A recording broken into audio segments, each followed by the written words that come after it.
ግን እግርሽ ይሰበር የሚለው ሐሳብ ውሎሽ የምትሄጅበት አይቀናሽ ነው። ወይም ደግሞ እግር ማለት ሲሆነ ቦታ ደርሼ ልምጣ ብለን እንደምንለው ጉዞ እንደማለት ነው። እና ልጅቷ ሄዳ ግን አይቀናትም። ትወጣለች፣ ስራ ትሞክራለች፣ እምቢ ይላታል። ከሰው ጋር ልስማማታ ትመጣለች። እና እማዬ እርግማንሽን አንሽልኝ እንደ እግርሽን ይስበረው ብለሽ እኮ በሄድኩበት ልጃቸው ሰብሰብ ብላ እንድትቀመጥ የእናት አባታቸውን ከራማ እየጠሩ ይካድማሉ። ምን ይላሉ? ያ ማለት በዛ ሰዓት አለም የጀመሩት ከትዳር በፊት የተጀመረ ጉዳይ ነው።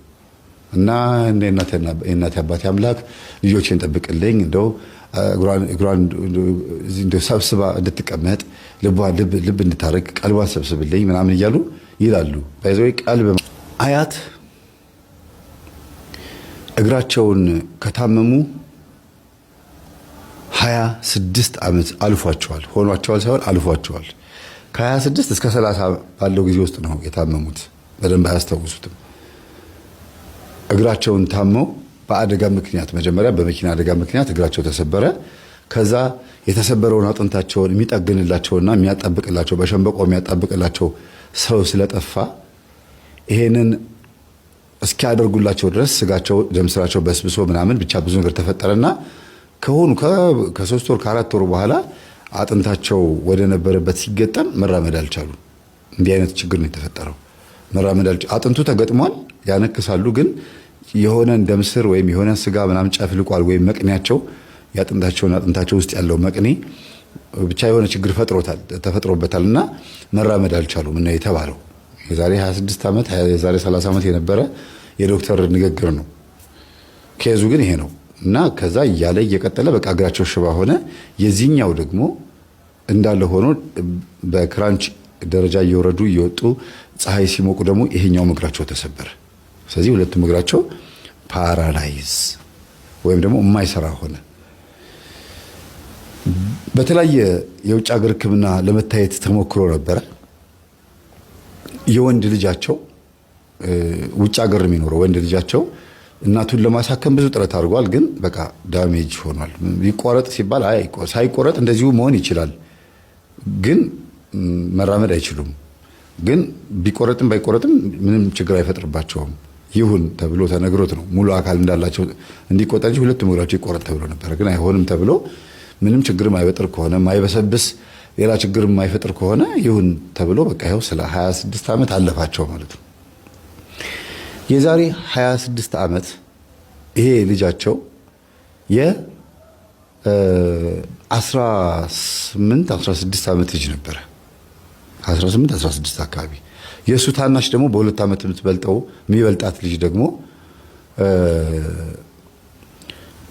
እንግዲህ የስንት ዓመት ትሆናለች? 15 ዓመት እንደዚህ ምናምን ትሆናለች ማለት ነው። 15 ዓመት ምናምን ትሆናለች። እና ሴት ልጅ በእድገቷ በጣም ፈጣን ስለሆነች እድሜዋ 20 ዓመት 18 ዓመት ሲሞላ ሰውነቷም ግዙፍ ነው ፊዚካሊ ምናምን፣ በአጠቃላይ የልጅቷ ፍጥነት ምናምን ለትዳር የደረሰች አይነት ነገር መስላ ስለታየች ብዙ ወንዶች ይፈልጓታል። እና እዚህም እዛም እያለች እየተልከሰከሰች ታስቸግራቸው ነበር እናትየውን፣ ልጃቸውን ያልኳችሁ።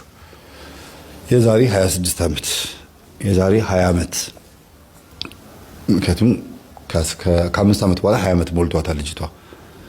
ስለዚህ 26 ሚሊዮን ወይም 28 ሚሊዮን ወደ 22 ወደ 23 ዓመት ስታመጡት ልጅቷ 20 ዓመት ይሞላታል ሴቷ ልጃቸው። እና እንዲህ ስትል ወዲያ ወዲህ ስትንከወከው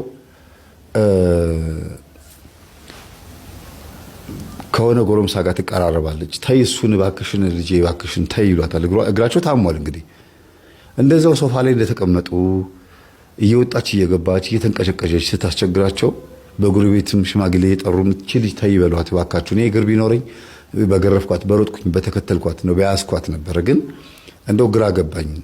ምግብም ሰርታ የምታበላኝ እሷ በመሆኗ ነው እንጂ ውጭልኝ ማለት አላቃተኝም። ደግሞ ልጄም ናት ትበላሽብኛለች ብለው በብዙ ሰው አስመከሩ። ልጅቷ እሳት ናት፣ ንፋስ ነች። በቃ ታውቃላችሁ። እና ጎረቤት ይመከታል። እሺ እኔ እኮ ምንም እኮ ጨዋታን ያዝኩት ጓደኞቼ ናቸው የትምህርት ቤት ጓደኞቼ፣ በዚህ ገብተን በዚህ ወተን ስንሄድ የሆነ ቦታ ምናምን ትላለች። ቲያትር ፊልም ታያለች ምናምን፣ ጭፈራ ቤት ብዙ ነገር ትሞክራለች። እና ልጅቷ አርፋ የምትቀመጥ ልጅ አለችም፣ ወፈፌ ነገር ናት። እና እኚህ እናት በተቀመጡበት ቡና ይፈላላቸዋል። የቤት ሰራተኛ ተቀጠረ። እሷ አርፋ ስለማትቀመጥ የቤት ሰራተኛ ተቀጥሮ ቡና እየተፈላላቸው ልጃቸው ሰብሰብ ብላ እንድትቀመጥ የእናት አባታቸውን ከራማ እየጠሩ ይካድማሉ። ምን ይላሉ? ያ ማለት በዛ ሰዓት አይደለም የጀመሩት፣ ከትዳር በፊት የተጀመረ ጉዳይ ነው። እና የእናቴ አባቴ አምላክ ልጆቼን ጠብቅልኝ፣ እንደው እግሯን እንደው ሰብስባ እንድትቀመጥ ልብ እንድታረግ ቀልቧን ሰብስብልኝ ምናምን እያሉ ይላሉ። ባይዘው ቀልብ ማለት እና ቆሌ ማለት ተመሳሳይ ነው። የዛር መንፈስ ስም ነው። ቀልብ የለውም ወይም ልብ የለውም ለማለት ነው የሚባለው። ቀልብ ማለት ልብ ነው ብሎ ተርጉሞታል ብዙ ሰዎች፣ ግን አይደለም። ይሄን ለማወቅ የገጠሩን ሕዝብ ማወቅ መጠየቅ በቂ ነው። ቀልብ የሚለው ሐሳብ ምን ማለት እንደሆነ ቆሌ ምን ቆሌን ገፈፍከው እንደው በስማም ቆሌውን ገፈፍኩት ይባላል፣ ቀልቤን ገፈፍከው ይባላል። ያም ያጋንንት ስም ነው። ግን እንደ ቀልድ ተወስዶ የሰው ልብ ወይም ደግሞ ቆሌ ሲባል የሆነ እኛ ላይ ያለ የሆነ የሚጠቅመን ኃይል ተደርጎ ተወስዶ ገፈፍኩት ይባላል። ይቺ ልጅ በገባሽ በወጣሽ ቁጥር ታስደነግጣቸዋለች። እንደው አንቺስ ምን ይሻል እንዳረግምሽ እርግማኔ ቅርብ ነው። ድንገት ገብታ እማዬ ምናምን ብላ ትገባለች እና ድንግጥ ይላሉ ከተኙበት እንዴት ደንግጠው እንደሚነሱ። ተይ ልጄ እንደዚህ አታስደንግጪ፣ አይምሮ እየተጎዳ ነው እረፊ በጣም ነው የሚናገሯት። እና አዝነው አንድ ቀን አለቀሱ። ምን ይሻልሻል ልርገምሽ አሏት። አይ እማዬ ደግሞ የእናት እርግማን እንኳን አይደርስም፣ እንደው እግርሽን ይስበረው በቃ እግርሽን ሰብሮ እዚህ በተቀመጥሽ የትም ባልሄድሽ አሏት። እና በእርግጥም ልጅቷ እግሯ አልተሰበረም፣ ግን እግርሽ ይስበረው የሚለው ቋንቋ እግሯን ሳይሆን እንዲሰበር የተፈለገው። እሳቸው እግራቸው ተሰብሮ ተቀምጠዋል። ግን እግርሽ ይሰበር የሚለው ሐሳብ ውሎሽ የምትሄጅበት አይቀናሽ ነው።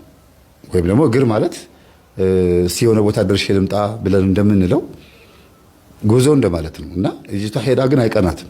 ትወጣለች፣ ስራ ትሞክራለች፣ እምቢ ይላታል። ከሰው ጋር ልስማማታ ትመጣለች። እና እማዬ እርግማንሽን አንሽልኝ እንደ እግርሽን ይስበረው ብለሽ እኮ በሄድኩበት ቦታ ሁሉ እኮ በቃ በጣም እየተጎዳው ነው ትላለች።